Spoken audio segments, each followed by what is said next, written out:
الرحمن الرحیم۔ السلام علیکم ناظرین، دوستوں پیش خدمت ہے ایک غلام صحابی کا خوبصورت واقعہ۔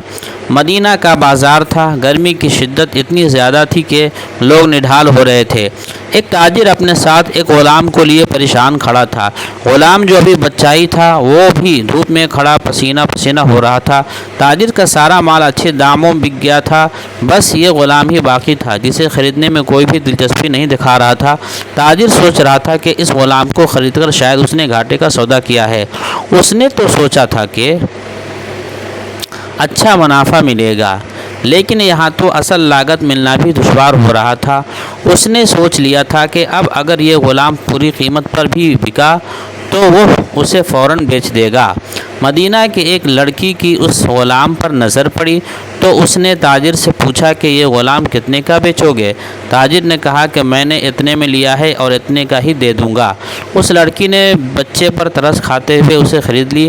تاجر نے بھی خدا کا شکر ادا کیا اور واپسی کا ارادہ کیا اور وہ گھر جانے لگا۔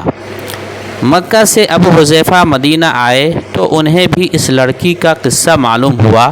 لڑکی کی رحم دلی سے متاثر ہو کر انہوں نے اس کے لیے نکاح کا پیغام بھیجا جو قبول کر لیا گیا۔ یوں واپسی پر وہ لڑکی جس کا نام ثبیتہ بنت یعار تھا ان کی بیوی بن کر ان کے ہمراہ تھی، اور وہ غلام بھی مالکن کے ساتھ مکہ پہنچ گیا۔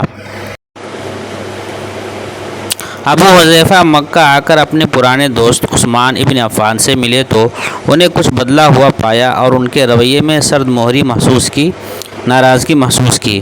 انہوں نے اپنے دوست سے استفسار کیا، پوچھا کہ عثمان یہ سرد مہری، یہ ناراضگی کیوں؟ تو عثمان بن عفان نے جواب دیا کہ میں نے اسلام قبول کر لیا ہے اور تم ابھی تک مسلمان نہیں ہوئے، تو اب ہماری دوستی کیسے چل سکتی ہے؟ ابو حذیفہ نے کہا تو پھر مجھے بھی محمد صلی اللہ علیہ وسلم کے پاس لے چلو اور اس اسلام میں داخل کر دو جس سے تم قبول کر چکے ہو۔ چنانچہ حضرت عثمان رضی اللہ عنہ نے انہیں نبی کریم صلی اللہ علیہ وسلم کی خدمت میں پیش کیا اور وہ کلمہ پڑھ کر دائرہ اسلام میں داخل ہو گئے۔ گھر آ کر انہوں نے اپنی بیوی اور غلام کو اپنے مسلمان ہونے کا بتایا تو ان دونوں نے بھی کلمہ پڑھ لیا۔ حضرت ابو حذیفہ رضی اللہ عنہ نے اس غلام سے کہا کہ چونکہ تم بھی مسلمان ہو گئے ہو تو اس لیے میں اب تمہیں غلام نہیں رکھ سکتا، لہٰذا میری طرف سے اب تم آزاد ہو۔ غلام نے کہا آقا، میرا اب اس دنیا میں آپ دونوں کے سوا کوئی نہیں ہے، آپ نے مجھے آزاد کر دیا تو میں کہاں جاؤں گا؟ حضرت ابو حذیفہ رضی اللہ عنہ نے اس غلام کو اپنا بیٹا بنا لیا اور اپنے پاس ہی رکھ لیا۔ غلام نے قرآن پاک سیکھنا شروع کر دیا اور کچھ ہی دنوں میں بہت سا قرآن یاد کر لیا، اور وہ جب قرآن پڑھتے بہت خوبصورت لہجے میں پڑھتے۔ ہجرت کے وقت نبی کریم صلی اللہ علیہ وسلم سے پہلے جن صحابہ نے مدینہ کی طرف ہجرت کی ان میں حضرت عمر رضی اللہ عنہ کے ساتھ حضرت ابو حذیفہ رضی اللہ عنہ اور ان کا یہ لیپالک بیٹا بھی تھا۔ مدینہ پہنچ کر جب نماز کے لیے امام مقرر کرنے کا وقت آیا تو اس غلام کی خوبصورت تلاوت اور سب سے زیادہ قرآن حفظ ہونے کی وجہ سے انہیں امام چن لیا گیا، امام بنا دیا گیا، اور ان کی امامت میں حضرت عمر رضی اللہ عنہ جیسے جلیل القدر صحابی بھی نماز ادا کرتے تھے۔ مدینہ کے یہودیوں نے جب انہیں امامت کرواتے دیکھا تو حیران ہو گئے کہ یہ وہی غلام ہے جسے کوئی خریدنے کے لیے تیار نہ تھا۔ آج دیکھو کتنی عزت ملی کہ مسلمانوں کا امام بنا ہوا ہے۔ اللہ پاک نے انہیں خوشگلو اس قدر بنایا تھا کہ جب آیات قرآنی تلاوت فرماتے تو لوگوں پر ایک محویت طاری ہو جاتی اور راہگیر ٹھٹک کر سننے لگتے۔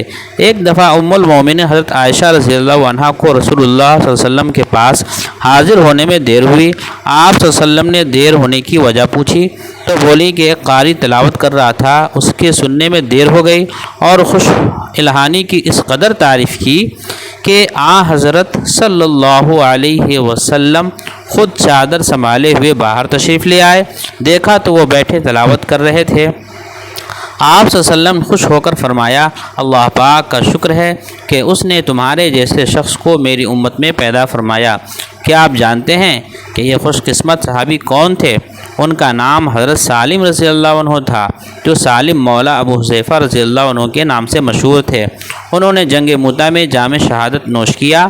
اللہ کی کروڑہا رحمتیں ہو ان پر۔ دوستو، اس طرح کے خوبصورت کہانیوں کے لیے، خوبصورت واقعہ کے لیے میرے ویڈیو کو لائک، چینل کو سبسکرائب کر لیں اور بیل آئیکن میں جا کر کے آل کے بٹن پر ضرور کلک کر لیں تاکہ میری ساری ویڈیو آپ تک پہنچ جائے۔